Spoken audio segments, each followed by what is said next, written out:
నమస్తే. మనం ఈ మధ్యకాలంలో చారిత్రక సత్యాలు, మరుగున పడిపోయిన వాస్తవాల గురించి మనం చర్చించుకుంటున్నాం.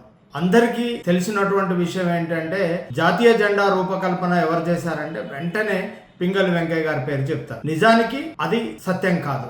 మరి వాస్తవం ఏంటి, చరిత్రలో మరుగున పడ్డ సత్యం ఏందో ఇప్పుడు మనం చర్చిద్దాం. భారత స్వతంత్రోద్యమం ఉవ్వెత్తున నడుస్తున్నటువంటి కాలంలో భారత జాతీయ కాంగ్రెస్ పార్టీకి ఒక చిహ్నం, ఒక జెండా కావాలని గాంధీ మహాత్ముడు కోరినప్పుడు 1921లో పింగళి వెంకయ్య గారు ఒక జెండాను రూపకల్పన చేశారు. అది ఇండియన్ నేషనల్ కాంగ్రెస్ పార్టీ కోసం. పైన తెలుపు, ఆకుపచ్చ, ఎరుపు.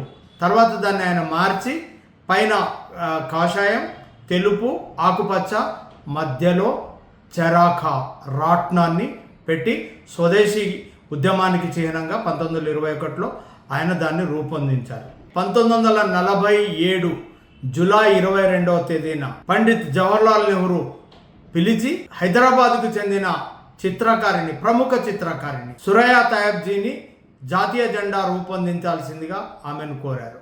అప్పటికే ఉన్నటువంటి భారత జాతీయ కాంగ్రెస్ జెండాలో నుంచి చరాకా తొలగించి సారనాథ్ స్తూపంపై ఉన్నటువంటి అశోకుడి చక్రాన్ని నీలి రంగులో ఆమె జెండా మధ్యలో ముద్రించారు. తుది రూపాన్నిచ్చి జాతీయ జెండాన్ని రూపొందించింది సురయా తయాబ్జీ.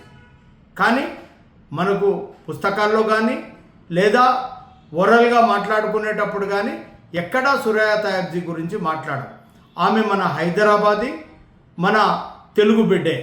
కానీ తెలుగు బిడ్డలు అనగానే పింగళి వెంకయ్య గురించి మాత్రమే మాట్లాడతాం, కానీ సురయా తయాబ్జీ గురించి మనం మాట్లాడుకోం. ఏ పాఠ్య పుస్తకాల్లో కూడా కాంగ్రెస్ పార్టీ జెండా వేరు, భారత జాతీయ జెండా వేరు. మొదటిసారిగా ఈ జాతీయ జెండాని 1947 ఆగస్టు 15వ తేదీన అధికారికంగా ఎగురవేశారు.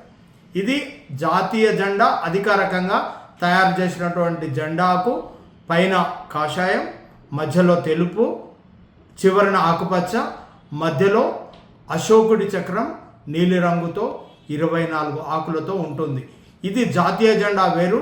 అప్పుడు భారత జాతీయ కాంగ్రెస్ పార్టీ జెండా వేరు.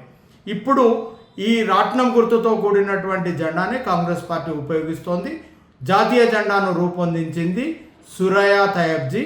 ఇది లిఖించదగ్గటువంటి చరిత్రే, కానీ వాడుకలో లేకపోతే పాఠ్య పుస్తకాల్లో లేకుండా మరుగున పడేసినారు. కాబట్టి మనం దీని గురించి చర్చిస్తున్నాం. ఇలా హైదరాబాద్కు సంబంధించినటువంటి జాతీయ అంశాలకు సంబంధించి మరుగున పడేసిన మరో అంశంతో మళ్ళీ మేము ముందుకు వస్తాం. అంతవరకు సెలవు. నమస్కారం.